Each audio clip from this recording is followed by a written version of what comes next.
My dad stopped in the islands and actually saw my mother riding a wave and fell in love with the islands, fell in love with my mom, and raised our family and opened a surf shop called Surfline Hawaii.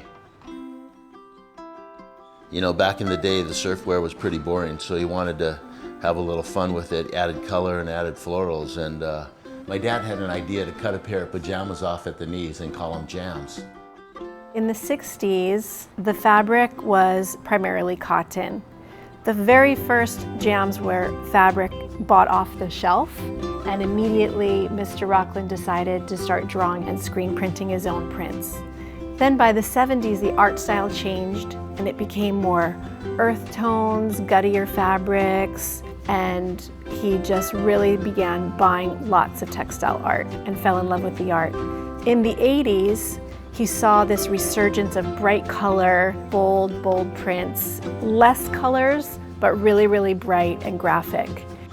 So this is our archives, and back here we have 60 years of art.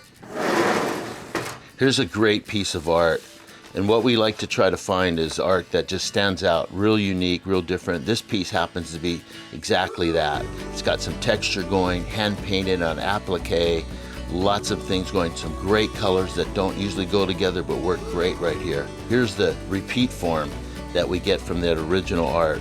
And in it, it shows us how we do the layout, as well as how many different screens it takes to create this and capture the depth that we want from the original piece of art. So we're going to be excited about this print. But from this original piece of art, this is what we're able to create.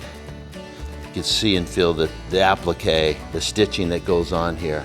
And that's just some great printing in Japan.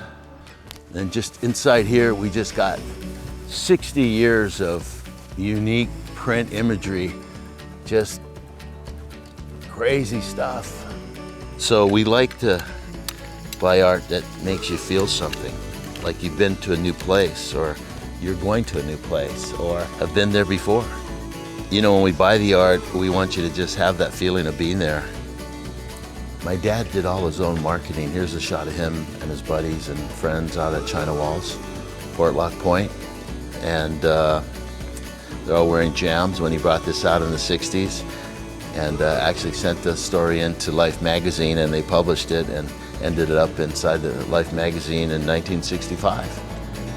Even 60 years later, we've stayed true to our philosophy of color, freedom, difference, and love. Great clothes for real people all over the world.